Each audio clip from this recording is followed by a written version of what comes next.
साहिब बंदगी सतनाम सकल हंसात्माओं को साहिब बंदगी। तो भाइयों, आज हम इस चौपाई पर बात करेंगे। जब लग नाम विदेही न पावे, तब लग जो भटका खावे। क्षण एक ध्यान विदेही समाई, ताकि महिमा वर्ण न जाई। सार शब्द विदेह स्वरूपा, नी अक्षर वह रूप अनुपा। कहन सुनन को शब्द चौधारा, सार शब्द से जीव उबारा। जैसे जो भी जिज्ञासु साधक होते हैं, उन्होंने इस बात को समझ लेना चाहिए कि यह सृष्टि अनंत है। इसमें जहाँ दृष्टि डालो वहीं आश्चर्यमय दृश्य दिख पड़ता है। यदि इन्हें एक एक करके देखने का प्रयास भी करें ना, तो यह अल्प जीवन किसी भी दृष्टि से पर्याप्त एवं सक्षम नहीं है। ऐसी दशा में हमें क्या करना चाहिए कि हमारे अंतस की समस्त जिज्ञासा अपने आप पूर्णवृत्त हो जाए। यही उपाय है कि सच्चे अनुभवी संतों का सत्संग सुनकर उन पर विचार करना, अमल करना और जिज्ञासा पूर्वक उस बात को हमें ग्रहण कर लेना चाहिए। क्योंकि अमल करना और जिज्ञासा जैसे दो साधन होते हैं, जो किसी खोजी साधक को एक न एक दिन अपनी मंजिल पर खड़ा कर देते हैं। संत कभी झूठ नहीं बोलते। यदि झूठ बोलते हैं तो उसे संत की संज्ञा प्रदान करना ही भूल एवं अज्ञानता होगी। अतः पूर्ण प्रश्न यह उठता है कि किस संत को अपना गुरु बनाया जाए, किसे अपनी आत्मा का समर्पण किया जाए। इसके लिए सदगुरु कबीर जी महाराज कहते हैं कि सभी संत बड़े अपनी अपनी ठोर, शब्द विवेक की पारखी सो माथे का मोर। सदगुरु जैसे कि सामान्य दृष्टि से सभी संत अपने अपने स्थान पर बड़े हैं, पूजनीय है, सम्माननीय है। अगर संत नहीं होते तो यह संसार जल जल कर मर जाता।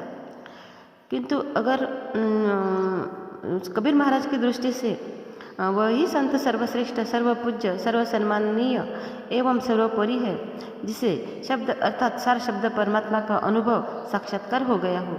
इसी परिप्रेक्ष्य में सदगुरु कबीर जी महाराज का कहना है, सबका हुक्का लीजिए, साचा शब्द निहार, पक्षपात न कीजिए, कहे कबीर विचार।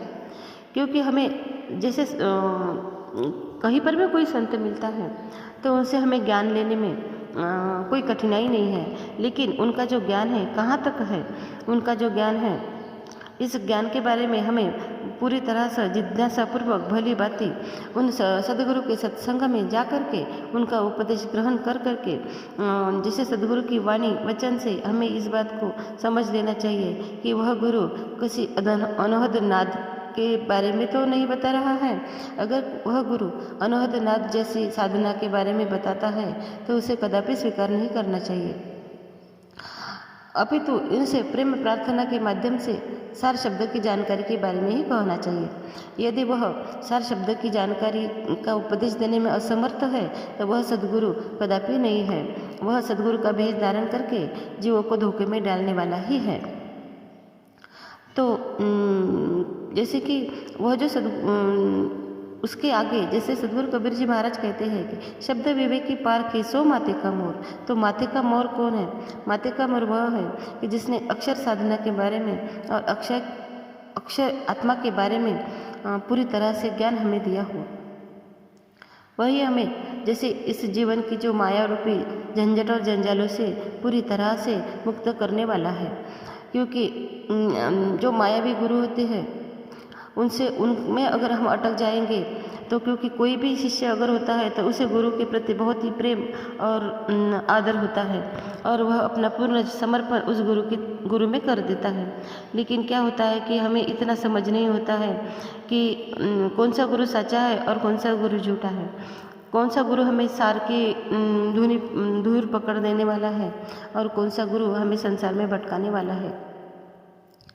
लेकिन जब हमें जैसे पारखी गुरु मिल जाता है तो क्या होता है, भूल मिटे गुरु मिले पारखी, पारख दे लखाई, कहे कबीर भूल की औषधि, सार शब्द है भाई। जब पारखी मरहमी सदगुरु मिल जाता है तो फिर दिल में भ्रम और शंका बिल्कुल भी नहीं रखनी चाहिए। उनके जैसे चरणों में तन मन धन पूरी तरह से अर्पण कर करके सार शब्द में ही हमेशा जैसे रत रहना चाहिए। तो सदगुरु कबीर जी महाराज का कहना यह है कि सूर्य को दीपक दिखाना जैसे कि कबीर महाराज जी ने जो भी वानियाँ बताई है, जो भी ज्ञान जैसे सतलोक के बारे में, सत शब्द के बारे में बताया है, वह बताने वाला अगर कोई सदगुरु हमें उस बारे में ज्ञान बताता है तो उनके सामने हम कुछ भी नहीं है। उनके बताए ज्ञान पर हमें पूरी तरह से दृढ़तापूर्वक और ध्यानपूर्वक हमें विचार करके अपनी साधना कर लेनी चाहिए।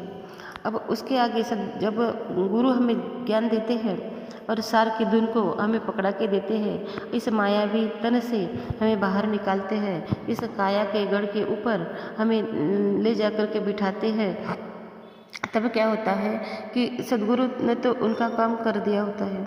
अब आगे हमारा ही काम रहता है, क्योंकि सदगुरु ने तो वह हमें स्वयं से कहा होता है कि बस यहीं पर आपको सार की धुनी पकड़ना है, यहीं पर सार की धुनी आपको मिल जाएगी। लेकिन आगे क्या होता है कि आगे जो सफ़र होता है शिष्य का, जैसे हम अकेले ही आए थे और हमें अकेले ही जाना है। हमारे कर्म में ना कोई संगी साथी है, ना हमारे अच्छे कर्म में संगी साथी है, ना बुरे कर्म में संगी साथी है। क्योंकि जब जैसे कि हम स्वयं में स्वयं पूर्ण हैं, तो आगे क्या होता है कि आगे जब सदगुरु से हमें नामदान मिल जाता है तो सदगुरु कबीर जी महाराज कहते हैं कि कर भैया बल आपने छाड़ बिरानी आस, जाके आंगन नदिया बहे सो क्यों मरे प्यास। तो आगे उनका यह कहना है कि जो कुछ भी तुम्हारे भीतर है मन को धक्का दो, बाहुबल से काम लो, पराई आस छोड़ो, आंगन में गंगा बह रही है। आश्चर्य है कि तुम तृषा का दुख सहते हो। जीव हजारों बंधन से बंधा हुआ है, यदि छुड़ाने वाला न छुड़ाता तो स्वयं अपने पुरुषार्थ से क्यों नहीं छूट जाता। यह कर्म का आदर्श है कि सदगुरु ने तो अपना काम कर दिया है कि क्योंकि अगर सदगुरु ने हमें नामदान तो दे दिया है, लेकिन हमारे कर्म ही उसे लायक होंगे तब ही तो हम पार हो सकते हैं ना। लेकिन सदगुरु से नाम लेकर के हम सुरती ही नहीं लगाएंगे, हम हमारा ध्यान ही पूरी संसारी बातों में लगाएंगे या इधर उधर लगाएंगे, तो हम पार कैसे हो सकते हैं। इसलिए सदगुरु कबीर महाराज जी की जो वाणियाँ हैं, एक एक वाणी पर विचार कर करके हमारे जीवन का कल्याण कर लेना चाहिए। साहेब बंदगी सतनाम।